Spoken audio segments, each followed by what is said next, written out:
नमस्कार दोस्तों, Excel study point की ओर से मैं अनूप गुद्धेल आप सभी का स्वागत करता हूं। तो जी हाँ दोस्तों, आज यानी कि 27 जून 2024 से जुड़े हुए प्रमुख जो प्रश्न हैं उन पर हम लोग बात कर लेते हैं। करंट अफेयर्स की सीरीज़ में हम लोग कुछ अहम खबरों पर प्रश्न उत्तर के माध्यम से चर्चा करने वाले और साथ में अंत में आपसे एक अभ्यास प्रश्न पूछा जाएगा जिसका आप लोग जवाब देने का प्रयास कीजिएगा। तो खैर चलिए शुरुआत करते हैं आज के पहले प्रश्न की। हाल ही में किसे सेना के उप प्रमुख के रूप में नियुक्त किया गया है? Your options are NS Raja Subramani, general Upendra Dwivedi ji, general Manoj Pande ji या फिर आशुतोष दीक्षित जी। देखो इसका जो सही जवाब आता है दोस्तों उसमें आता है ऑप्शन नंबर ए, यानी कि NS राजा सुब्रमणी जी को सेना में उप प्रमुख के रूप में नियुक्त किया गया है। तो lieutenant general NS Raja Subramani जी को सेना के नए उप प्रमुख के रूप में नियुक्त किया गया है। भारत सरकार ने आधिकारिक तौर पर लेफ्टिनेंट जनरल को अगले उप प्रमुख के रूप में मंजूरी दे दी है। इनका चयन इसलिए किया गया है क्योंकि जो अभी वर्तमान में लेफ्टिनेंट जनरल उपेंद्र द्विवेदी जी हैं, जो वर्तमान में उप सेना प्रमुख हैं, ये 30 जून से पद संभालने वाले हैं मनोज पांडे जी का। मनोज पांडे जी जो हैं सेवानिवृत्त यानी कि रिटायर हो जाएंगे और उसके बाद अब सेना के प्रमुख के रूप में उपेंद्र द्विवेदी जी का नाम आएगा और इनको रिप्लेस करेंगे। अब कौन? दैट इज सुब्रमणी जी। बात करेंगे दूसरे प्रश्न की ओर। हाल ही में किस मंत्रालय ने स्वच्छ भारत मिशन शहरी 2.0 के तहत सफाई अपनाओ बीमारी भगाओ पहल जो है इसकी शुरुआत की है? आपके ऑप्शंस हैं आवास और शहरी मामलों का मंत्रालय, ग्रामीण विकास मंत्रालय, स्वास्थ्य मंत्रालय, स्वास्थ्य और परिवार कल्याण मंत्रालय या फिर जो है कृषि मंत्रालय। अगर हम लोग इसके सही जवाब की ओर आगे बढ़ें तो गाइज हाल ही में आवास और शहरी मामलों के मंत्रालय ने 1 जुलाई से 31 अगस्त तक स्वच्छ भारत मिशन शहरी 2.0 के तहत सफाई अपनाओ बीमारी भगाओ पहल की शुरुआत की है और इसका उद्देश्य जो है स्वच्छता को और स्वास्थ्य पर जो है ध्यान केंद्रित करना है। शहरी स्थानीय निकायों को मानसून की चुनौतियों के लिए तैयार करना इसका उद्देश्य रखा गया है। स्वास्थ्य मंत्रालय के स्टॉप डायरिया अभियान के साथ तालमेल बिठाते हुए यह भारी बारिश के दौरान स्वच्छता और बीमारियों के जोखिम को दूर करने के लिए भी अंतर विभागीय सहयोग को बढ़ावा देने जा रहा है। अगले प्रश्न की ओर बढ़ते हुए बात करते हैं कि हाल ही में भारत ओलंपिक अनुसंधान और शिक्षा केंद्र का उद्घाटन कहाँ हुआ है? Your options are Jaipur, Gandhinagar, Patna या फिर लखनऊ। तो इसका जो सही जवाब आता है दोस्तों उसमें हाल में गुजरात के गांधीनगर में भारत ओलंपिक अनुसंधान और शिक्षा केंद्र यानी कि BCORE का उद्घाटन 23 जून को किया गया है और भारतीय ओलंपिक संघ की अध्यक्ष यानी कि PT उषा ने भारतीय खेलों में ज्ञान को, नवाचार को और प्रदर्शन के केंद्र के रूप में जो है BCORE यानी कि हम लोग बात करेंगे यहाँ पर कि जो भारत ओलंपिक अनुसंधान और शिक्षा केंद्र है इसकी भूमिका पर प्रकाश डाला है। अंतर्राष्ट्रीय ओलंपिक समिति के द्वारा आधिकारिक रूप से मान्यता प्राप्त ओलंपिक अनुसंधान शिक्षा केंद्र एवं शैक्षणिक केंद्र के रूप में ओलंपिक मूल्यों को बढ़ावा देने के लिए इसकी शुरुआत की है। जी हाँ दोस्तों, बात करते हैं एक और प्रश्न की ओर। हाल ही में कौन सा केंद्र शासित प्रदेश उल्लास नव भारत साक्षरता कार्यक्रम के तहत पूर्ण कार्यात्मक साक्षरता हासिल करने वाले पहली प्रशासनिक इकाई के रूप में शामिल हुआ है? तो इसका जो सही जवाब आता है ऑप्शन वो आता है ऑप्शन डी, यानी कि लद्दाख।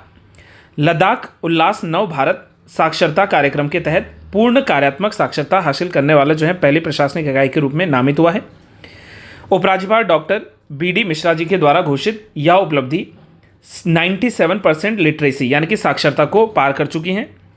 राष्ट्रीय शिक्षा नीति 2020 के अनुरूप यह कार्यक्रम स्वैच्छिकता के माध्यम से वयस्कों को साक्षरता, संख्यात्मकता और जीवन कौशल में सशक्त बनाता है।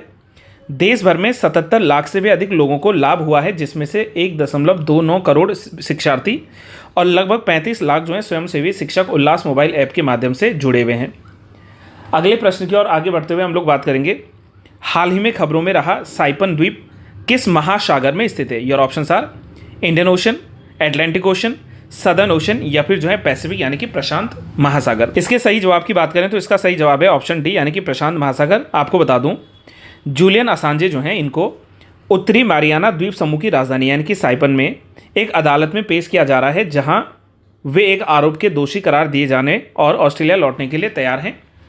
पश्चिमी प्रशांत महासागर में स्थित साइपन स्पेन, जर्मनी और जापान के उपनिवेशों का इतिहास रखने वाला एक अमेरिकी राष्ट्रमंडल है जो कि पर्यटन, विशेष रूप से कोरिया और चीन से इसकी अर्थव्यवस्था को आगे बढ़ाने में जिम्मेदार होता है। यह चीनी नागरिकों को वीज़ा मुक्त प्रवेश की अनुमति देने के लिए अद्वितीय एक जगह है साइपन, जो कि अभी हाल में चर्चा में है।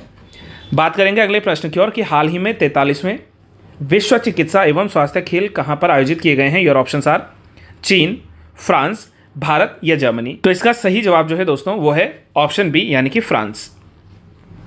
फ्रांस के सेंट ट्रॉपिज में 16 से 23 जून 2024 को आयोजित 43वें विश्व चिकित्सा एवं स्वास्थ्य खेलों में सशस्त्र सेना चिकित्सा सेवा के 4 अधिकारियों ने 32 पदक जो हैं अपने नाम किए हैं।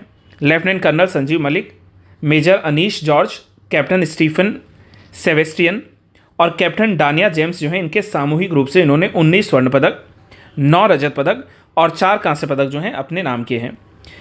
मेड गेम्स चिकित्सा और स्वास्थ्य पेशेवरों के लिए दुनिया का सबसे बड़ा खेल आयोजन है, जो कि पहली बार 1978 में आयोजित किया गया था और उसके बाद जो है समय समय पर इसका आयोजन होता है।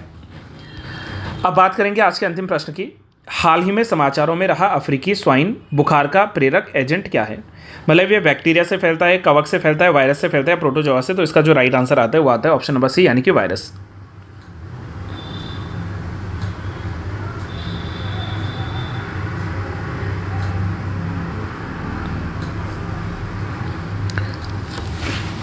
फरवरी से मिजोरम में अफ्रीकी स्वाइन फीवर के प्रकोप से लगभग 3350 से भी ज़्यादा सुअरों की मौत हुई है। अगर हम लोग बात करें कि जो अफ्रीकन स्वाइन फ्लू है ये एक बेहद संक्रामक वायरल डिजीज़ है और इसकी वजह से सुअरों में जो है लगभग 100% मृत्यु दर देखी गई है। इसके लक्षणों में बुखार, कमजोरी, दस्त शामिल हैं और ये वायरस जो है प्रत्यक्ष और अप्रत्यक्ष रूप से फैलता है और पोर्क उत्पादों में लंबे समय तक के लिए जो है ये जीवित भी रहता है।